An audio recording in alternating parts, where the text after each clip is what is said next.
This is going to be my week 5 health assessment video of our lungs and thorax. So the first thing I would do is just knock on my patient's door, provide privacy behind me, and then just do my hand hygiene. When I walk in, I'm just going to acknowledge my patient, introduce myself, explain how long it's going to take and about like what I'm going to do. So if I'm about to do, an assessment on them, I want to let them know how long it's going to take. And then thank them for letting me do the assessment. Then I would identify my patient. So I would ask them their name and their birthday, and I would just verify it with their ID band. I want to assess their pain, and then I also want to ask about any allergies. So I would first just start by just kind of inspecting before I even go to listen, just kind of looking over my patient. I want to inspect the AP diameter. So it should be longer bilaterally, or I guess bigger or longer bilaterally than it should be anterior, posteriorly. So if it was bigger anterior and posterior, that could indicate a barrel chest, and we would want to note that, and that would be a deformity. So we want to look for any deformities, any barrel chest. Their respiration rate should be anywhere between 10 and 20.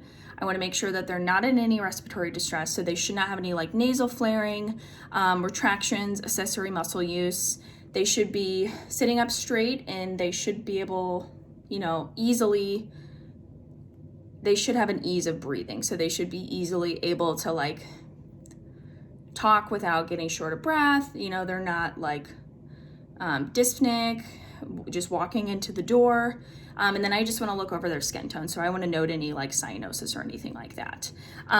Next, then I would do my palpitation part. So I'm actually going to do a chest expansion. So I'm going to look for, they're going to do the chest expansion, and I'm just going to assess for it. So their chest expansion should be symmetrical. So the test that you do this, so on the posterior side, if you come behind the patient and you kind of put your hands thumbs in, and then they would take a deep breath, and when they do, your hand should kind of move out. And then if one was moved this way and the other one didn't, then you would note that would be asymmetry. And then the next you would do was the tactile fremitus. So you would just place your hand on their back, have the patient say 99, and you should be able to feel that vibration. So you should have tactile fremitus present. You want to note any masses or any tenderness, and then you also want to check their cap refill. So their cap refill should be, just kind of pinks back up, and it should be anywhere between 1 to 2 seconds. So then I finally get into the auscultation part. So I would take my stethoscope, and it is important to know that you would normally do this on bare skin. Obviously, I'm not going to do that today. And it's also important to listen on inspiration and expiration. So I'm just kind of demonstrate how I would do the anterior, and then I kind of have a board for the posterior one, because I obviously can't do them posterior. Okay.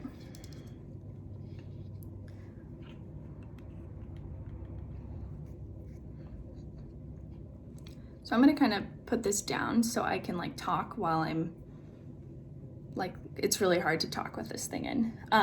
So I'm going to start over here on the right upper lobe.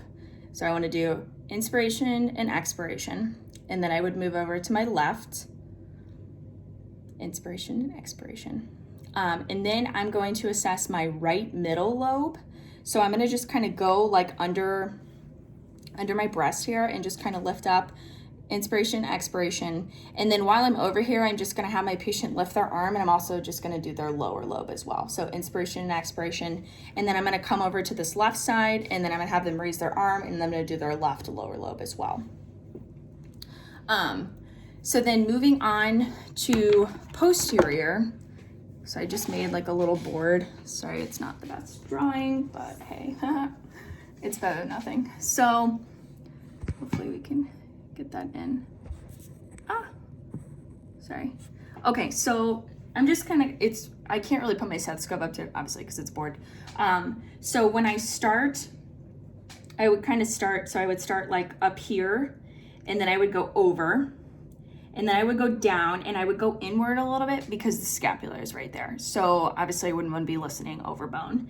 And then I would go over, and then I would go down, and I would kind of go a little bit further out, since the scapula is kind of like, your scapula kind of curves. So I want to kind of listen a little bit further over, and then go back over, and then go down, and then I would just kind of go back out a little bit. So you kind of want to get like your inner, but then as you get towards the bottom, you want to get like your more like lateral, like lower lung bases, if that makes sense. And then after I do my auscultation, my breath sounds should be, you know, they should be clear and bilateral when listening to auscultation. That concludes my lung and thorax assessment. Before I leave my patient's room, I just want to reassess pain, ask if I can bring them anything like water or a blanket, make sure they don't need anything else before I leave. I would do my, I would thank them, and then I would do my hand hygiene on my way out. And that's it.